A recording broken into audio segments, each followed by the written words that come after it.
Tipra Motha supremo Pradyut কিশোর দেববর্মন কি চাইছেন? মুখ্যমন্ত্রী না হয়েও মুখ্যমন্ত্রীর দাপট দেখাতে? তাহলে কেনই বা রাজ্যের মুখ্যমন্ত্রী ডক্টর মানিক সাহা এভাবেই প্রদ্যুতের সুরে সুর মেলাচ্ছেন? কি রয়েছে তার পেছনে কারণ? এই প্রশ্নটা উঠছে তার কারণ গত 21শে মার্চ গোটা রাজ্যবাসী যা দেখলো এবং 21শে মার্চের পর আজকের দিন পর্যন্ত যে ঘটনাগুলি একের পর এক ঘটে চলেছে, যে বক্তব্যগুলি প্রদ্যুৎ কিশোরের সামনে আসছে এবং যে ধরনের প্রতিক্রিয়া রাজ্যের মুখ্যমন্ত্রী ডক্টর মানিক সাহা দেখাচ্ছেন, তার পরপরই রাজ্যের মানুষ চিন্তায় পড়েছেন। রাজ্যে এই 21শে মার্চের আগেও হাজার হাজার এই ধরনের স্ট্রাইক, ধর্ণা, জাতীয় সড়ক অবরোধ হয়েছে, কিন্তু এভাবে সাধারণ মানুষের ক্ষতি করে কোনো আন্দোলন হয়নি।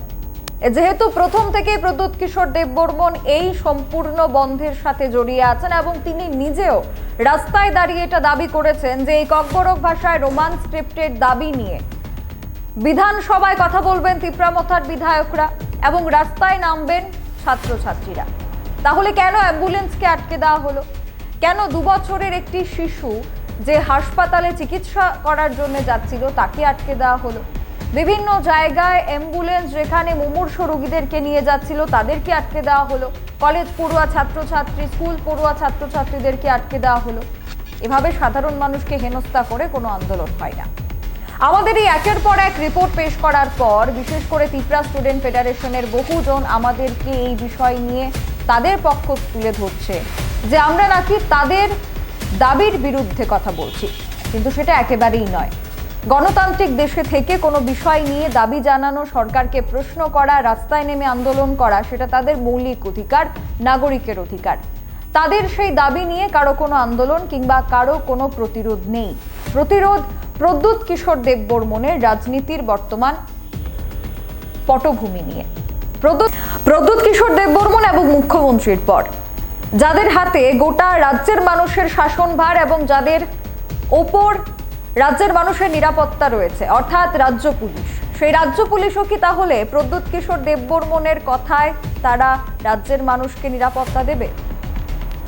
21শে মার্চের পর থেকে যে ঘটনা হয়েছে সেখানে রাজ্য পুলিশ সাধারণ মানুষকে সাহায্য করেনি।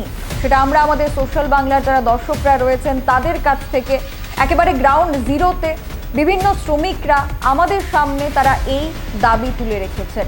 পুলিশের বিরুদ্ধে স্লোগান উঠেছে, তারা পুলিশের বিরুদ্ধে স্লোগান তুলেছেন। তারা কারা?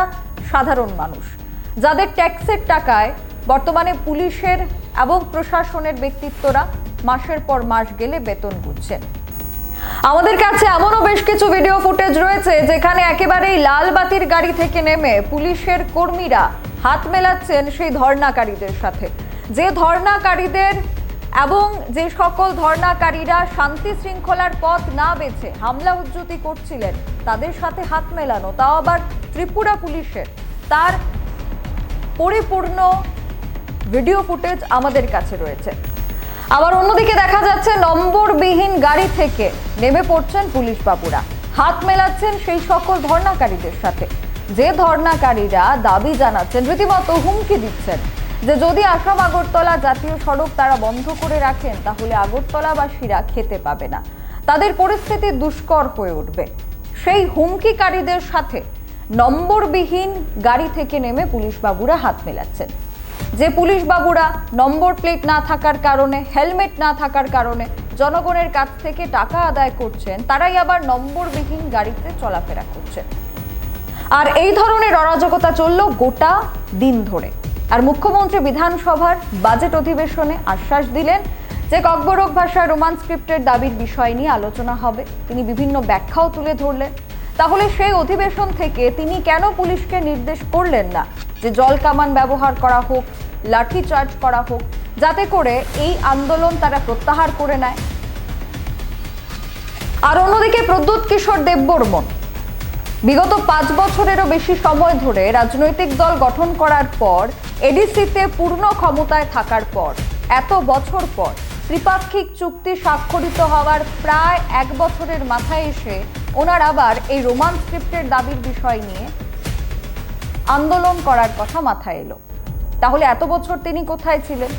যে সময়টাতে এডিসিতে পূর্ণ ক্ষমতায় তিপ্রামথা রয়েছে, সেখানে প্রদ্যুৎ কিশোর দেববর্মনের বিভিন্ন এমডিসি থেকে শুরু করে তাদের কর্মীরা, 13 জন তাদের বিধায়ক এবং বিশেষ করে ওনার পরিবারের সদস্য যিনি দিল্লিতে বিধান লোকসভায় বসে আছেন, কৃতি সিং দেববর্মা, উনি বা কি করছেন?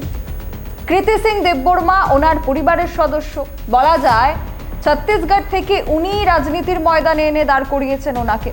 তাহলে এই ককবরক ভাষায় রোমান হরফের দাবির বিষয় কৃতি সিং দেববর্মার সামনেও তুলে ধরতে পারতেন প্রদ্যুৎ কিশোর দেববর্মন, কিন্তু হঠাৎ করে এবার রোমান স্ক্রিপ্টের দাবি এবং কনস্টিটিউশনাল সলিউশনের বিষয় নিয়ে ওনাকে বিভিন্ন মন্তব্য করতে দেখা যায়। ওনার সামাজিক মাধ্যম জুড়ে বর্তমানে রোমান হরফের দাবি এবং কনস্টিটিউশনাল সলিউশন অর্থাৎ সাংবিধানিক সমাধান, কিন্তু কোথাও গ্রেটার তিপ্রাল্যান্ডের কথা উল্লেখ নেই। উপরন্তু তিনি আবার বিভিন্ন সংবাদ মহলকে আক্রমণ করছেন, তিনি বিভ্রান্তি ছড়াচ্ছেন, তিনি দাবি করছেন যে উনি তিপ্রাসাদের জন্য আন্দোলন করছেন, তার কারণেই নাকি সংবাদ মাধ্যম ওনাকে নিয়ে সমালোচনা করছে। আর এই বক্তব্য পেশ করে তিনি সেই সকল তিপ্রাসাদের মনের ভেতরে সংবাদ জগতের বিরোধী মনোভাব জাগিয়ে তুলছেন। তিপ্রাসাদের সাহায্য করার জন্য ওনাকে সমালোচনা কেউ করছে না। বর্তমানে তিপ্রাসাদেরকে ব্যবহার করে তাদের প্রতিশ্রুতির খেলাফ দিয়ে বিভিন্ন ধরনের রাজনৈতিক এজেন্ডা তিনি তুলে ধরছেন, যার সমালোচনা আমরাও করছি। প্রদ্যুৎ কিশোর দেববর্মনের রাজনীতি এবং রাজ্যের মুখ্যমন্ত্রীর বর্তমান অবস্থান, সেটা মানুষের সমালোচনার মধ্যে রয়েছে। আপনারা এই বিষয় নিয়ে কি ভাবছেন অবশ্যই কমেন্ট সেকশনের মাধ্যমে আমাদের জানাতে ভুলবেন না।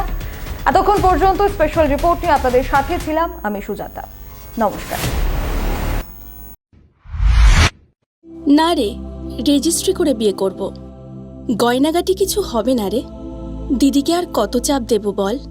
দিদি আমার জন্য অনেক কিছু করেছে। আর না রুমি, এই রুমি, তোর সাথে পরে কথা বলছি, রাখছি। দেখ তো পছন্দ হয়েছে কিনা। চল ড্রেসিং টেবিলে চল।